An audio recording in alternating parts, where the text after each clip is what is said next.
का जो धाम है वो तो मतलब है कितना बड़ा, तो कितना बड़ा, उसके ऊपर फिर माया का देश है, वहां माया ही माया है, वहां पुरुष का कहीं भी नाम निशान, उस बड़े इतने बड़े जितने कितने माया के लोग हैं उसमें कहीं भी कोई पुरुष नहीं दिखाई देता। और फिर ब्रह्मधाम,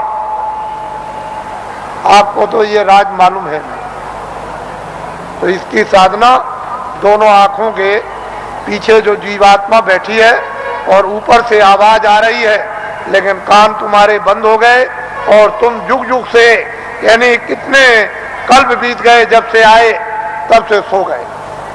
कोई तुमको महापुरुष, कोई योगी, कोई सिद्ध पुरुष तुमको जगाने के लिए मनुष्य मंदिर में मिला नहीं कि तुम्हारी जीवात्मा को घाट पर बैठाल के जगा दे। अब ये वक्त और समय आ रहा, हम उस तरह का सब माहौल तैयार किए देते हैं।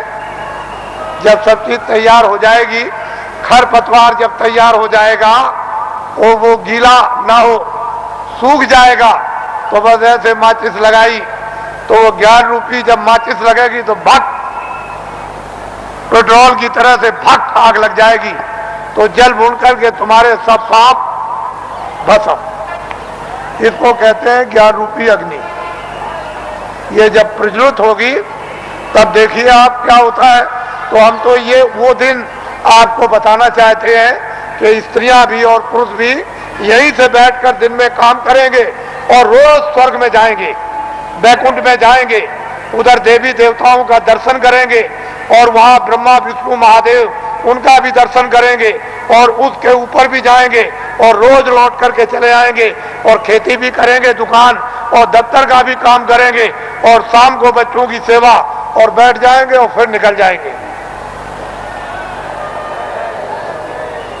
बड़े ध्यान से आप सुनिए, ये आसक्त रहित ये परिवार होगा। जैसे राजा जनक थे, उनको राजकाज आदेश का पालन करना था, उसको कोई मोह ममता नहीं थी, निर्लेप थे, जिसको कहते हैं विदेह, कोई आसक्ति ना हो उनको, उसको विदेह, उनकी जीवात्मा जाग गई।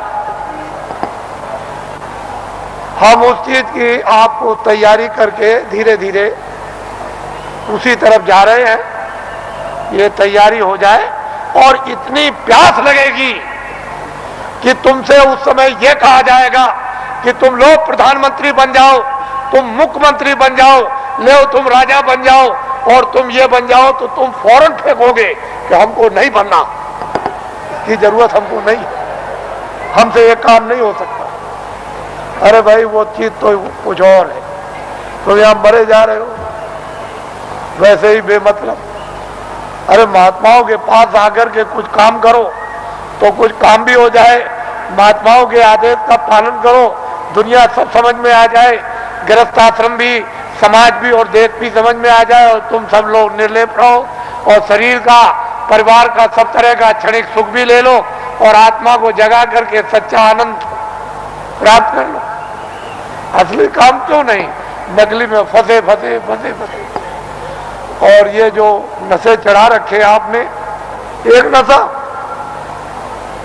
कितने नशे तुमने चढ़ा रखे, और नशों को जो आपने चढ़ा रखा है तो किस तरह से तुम बदहोश हो, होश ही नहीं, कुछ होश नहीं है। तो इसलिए आप थोड़ा सा समझ से काम लो, बुद्धि से, और जाग करके संदेश सुनो, सो करके मत सुनो। वही मनुष्य है जो जाग करके सुनता और फिर वो अमल करता है। जैसे वस्त्र पहन लिया तो ठंडी दूर हो जाएगी, गर्मी दूर हो जाएगी, बरसात की हवा नहीं लगेगी, लेकिन जब तुम उस वस्त्र का अमल ही नहीं करोगे, वस्त्र पहनोगे नहीं, शील, क्षमा, संतोष, विनय, विवेक, ये एक वस्त्र है जो पहन लिया जाता है, तो काम, क्रोध, लोभ, मोह, अहंकार पता नहीं किधर चले गए। अभी आपने इसका वस्त्र पहना तो आपको क्या मालूम होगा कि वस्त्र कपड़ा कैसा होता है। तो आप लोग आज, क्योंकि बहुत से लोग सुबह भी आ गए, रात को भी, नामदान तो कल हुआ था, ये नामदान सर्वोपरि दान है। इसको ऐसा मत समझिए, वक्त और समय आएगा तो लोग बहुत भटकेंगे इसके लिए। जो आज इसकी अवहेलना तिरस्कार करेगा उसको 200-200 मील, 400-400 मील, 500-500 मील दौड़ करके जाना पड़ेगा। ये अभी से मेरी बातों को याद रखिए। ये नामदान सर्वोपरि दान है और ये आत्मा के धन का दान है, आत्मा के ज्ञान का, आत्मा की सिद्धि का और आत्मा की शक्ति का और आत्मा के अमृत का ये सच्चा दान है। ये बाहर का वो छाया का दान नहीं है। इसलिए वो मंत्र नहीं है जो गुरु मंत्र, ये गुरु दीक्षा नहीं है, ये आत्म मंत्र है, आत्म दीक्षा है। इसलिए इसको नामदान कहते हैं। आप लोग इसको सम्मान से ले लो और ये सबके काम आएगा। हिंदू, मुसलमान, सिख, ईसाइयों के छोटे बड़े, बच्चे और बच्चियों के ये अमूलक वस्तु है। ये हीरे जवाहरात से नहीं मिलेगी, चाहे जितना भी दुनिया में बांटो। जब उस प्रभु की कृपा हो जाएगी उन महात्माओं पर तभी वर्षा होगी। इसके पहले कुछ छेड़ने वाला नहीं, पत्ता नहीं हिलेगा। लेकिन जो दया उनकी हो गई कि इन आत्माओं को अवसर दे दो, इनको मौका दे दो, इन पर वर्षा कर दो और ये बीज डाल दो। जब वो ऋतु और समय आएगा तो जम जाएगा। महात्मा फकीरों की मेहनत व्यर्थ नहीं जाती। तो मैं आदेश का पालन कर रहा हूं और ये सर्वोपरि आत्मदान आपको दे रहा हूं, उसको आप सम्मान से ले लो। और 2 मिनट, 4 मिनट, 5 मिनट, 1 मिनट, आधे मिनट मनुष्य दरवाजे पर, मनुष्य आत्म दरवाजे पर बैठकर आप जिस तरह से बताया जाए उस तरह से आप भजन करो। यहीं पर अगर दरवाजे पर बैठ करके आपने भजन कर लिया तो रिद्धियों सिद्धियों का सबका भंडार उदय हो जाएगा। यहीं से सब चीजें मिलने लगेंगी। लेकिन दरवाजा नहीं मिला और वहां बैठ करके भजन नहीं किया तो कुछ मिलने वाला नहीं है।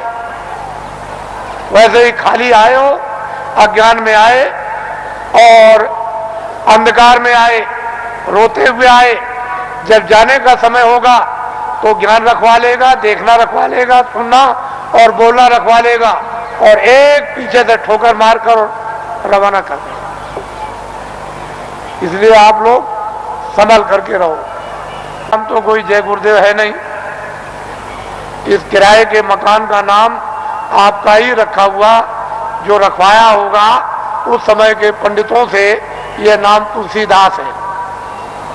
और जय गुरुदेव नाम उस परमात्मा का, ईश्वर का, भगवान का, उस सर्वशक्तिमान, उस ब्रह्म का, उस अल्लाह ताला यानी खुदा और गाड का नाम। ये किसी इंसान आदमी का नाम नहीं। तो जो नाम मैं भगवान का बोलूंगा सब लोग एक साथ बोलेंगे, आगे पीछे नहीं।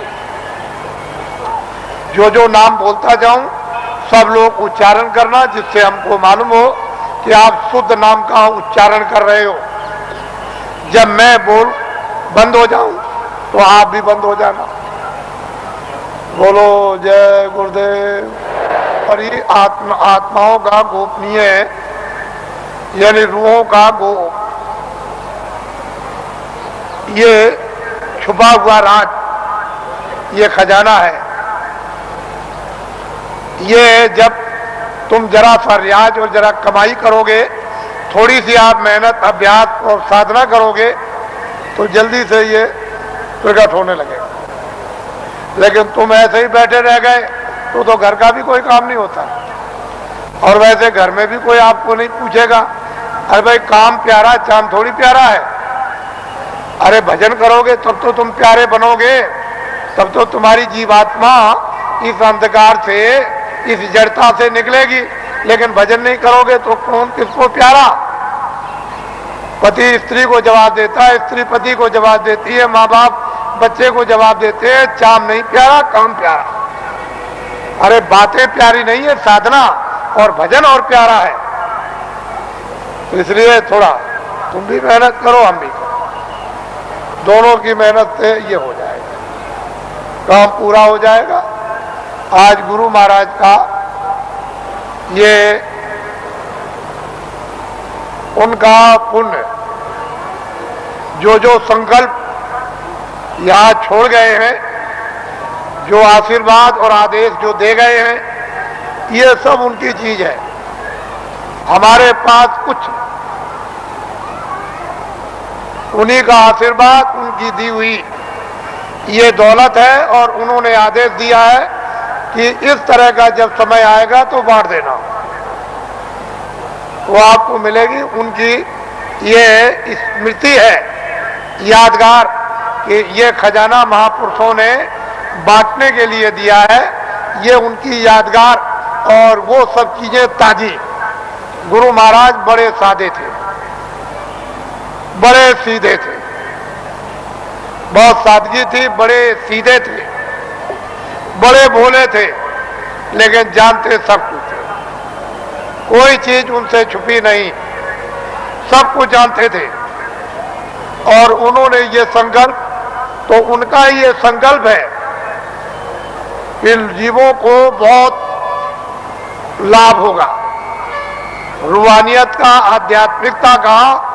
आगे सब लोग तैयारी करो, भंडार खुलेगा और सब लोग उस भंडार में प्रवेश होंगे और असली खजाने की लूट होगी।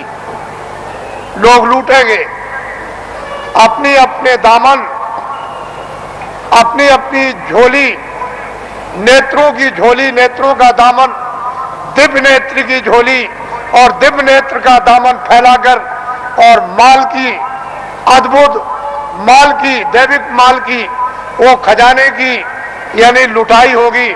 और हीरे जवाहरात ये उस लुटाई के सामने कुछ नहीं है। वो चेतन हीरे, वो अमृत के हीरे ऐसे बरसेंगे जिसको ये सब के सब